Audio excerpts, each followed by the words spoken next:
Happy Friday, everyone. Mackenzie Lambert here, your host for Mack the Movies. We continue our series for the Criterion Collection. Up to this point, we've looked at the following films.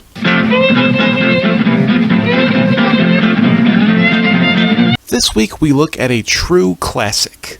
Let's jump right into 1954's Gojira from Toho Studios, directed by Ishihiro Honda and music by Akira Ifukube.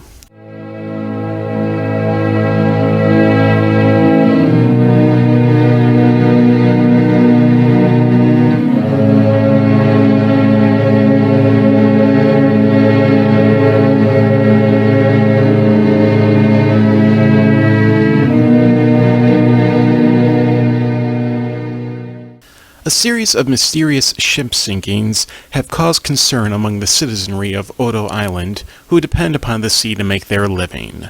The elder villagers fear they have angered the monstrous entity known as Gojira. While attempting to appease the entity, Odo Island is attacked by Gojira, with houses destroyed, people dead, and livestock eaten. The residents of Odo go to Tokyo to demand relief. Paleontologist Kyohei Yamane investigates and encounters Gojira. He believes Gojira was awoken by the underwater H-bomb testings. Yamane wants the creature to be kept alive in order to study its immunity to radiation, while others call for the destruction of the creature. To buy time, the military and the government come up with measures to keep Gojira at bay. Yet they prove to be futile, and many die from the rampage and attacks of the monster. A possible solution to kill Gojira is presented, but is the price to be paid from using it worth it? While giant monster movies were nothing new by 1954, Gojira was the first one to really make a prolonged impact on popular culture. For 64 years, Gojira remained a constant when it comes to iconic figures. Movies, video games, comic books, animated TV shows, action figures. Gojira as a franchise holds the Guinness World Record for being the longest running.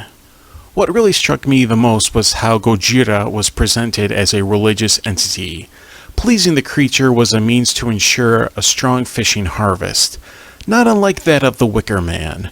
One of the fishermen elders talk about how they would sacrifice a virgin to the sea, much like Abraham sacrificing Isaac or other rituals. There was a dancing ritual intended to appease Gojira, which leads to the battles with Gojira being essentially a battle of a religious entity against science, 30 years before Ghostbusters presented the same concept, albeit executed differently.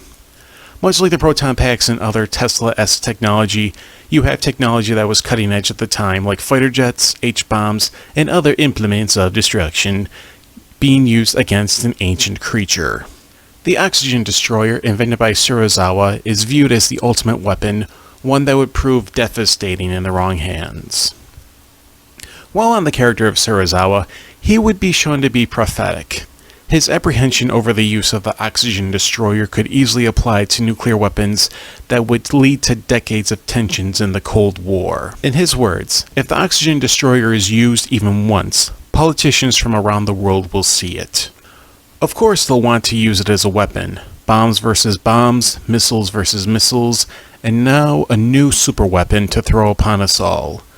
The Cold War escalated around the time Gojira was released in the mid-1950s, giving the film a greater historical relevance. While the violence on screen is minimal, the violence off camera is pretty shocking, even to today's standards. A lot of that probably had to do with my imagination filling in the blanks. For example, we have a setup shot of a building, then the film cuts to a mother sitting on the sidewalk, her children in her arms. She talks about how they're going to see their father soon. We cut back to the setup shot, but the building is on fire. I credit the film for not having to cut back to the family to show us their fate. Director Honda has given us the information we need, and our minds complete the scene. For the people who were raised on the later campy Gojira films, with the likes of Rodan, Ghidorah, Mothra, Jet Jaguar, and others, may be surprised by this film. Here, Gojira is the bad guy, albeit humanity is responsible for his awakening. He is a destructive force that must be stopped for humankind to survive. What immensely helps the film is the cast taking the material seriously. Akira Takarada and Momoko Kochi play the romantic interests, but their love story doesn't overtake the film like the Aaron Taylor Johnson and Elizabeth Olsen storyline in the 2014 Godzilla. Takeshi Shimura as Yamane brings a sense of naivety, hoping that mankind can learn from the creature without resorting to killing it. Akihiko Hirata as Serizawa ends up being the reluctant hero, divided in using his tech to stop Gojira, but at the risk of his work being used to hurt others. Serizawa is the most interesting character in the film as far as I'm concerned. Then there's Haru Nakajima, the man in the rubber suit for Gojira. He is to Gojira as Kane Hodder is to Jason Voorhees or Boris Karloff is to Frankenstein's monster. He will forever be connected with that character, and rightfully so. The music by Akira Ifukube brings the right ominous tone to the film. Granted, you have somber moments like the piece played during the montage at the start of this review, but the Gojira March is as memorable as anything you'll hear from the likes of John Williams, Jerry Goldsmith, or Ennio Morricone.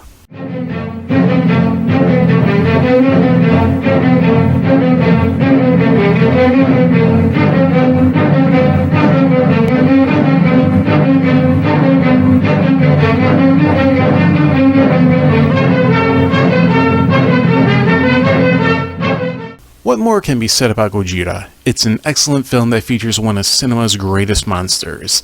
It tackles the drama of moral dilemmas and presents rich dichotomies that fuel that drama. If you've missed out on this film and are only accustomed to the later Gojira films, then this definitely warrants a viewing. And that finishes this look at Gojira. Thanks for watching.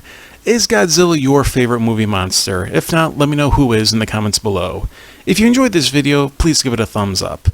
For next time in the Criterion Collection series, it's another gem from Toho Studios.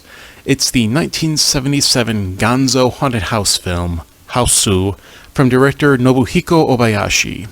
If you want to stay on top of future content, go ahead and click the subscribe button as well as the bell icon. Until next time, this is Mackenzie Lambert with Mack the Movies. Take care, everyone.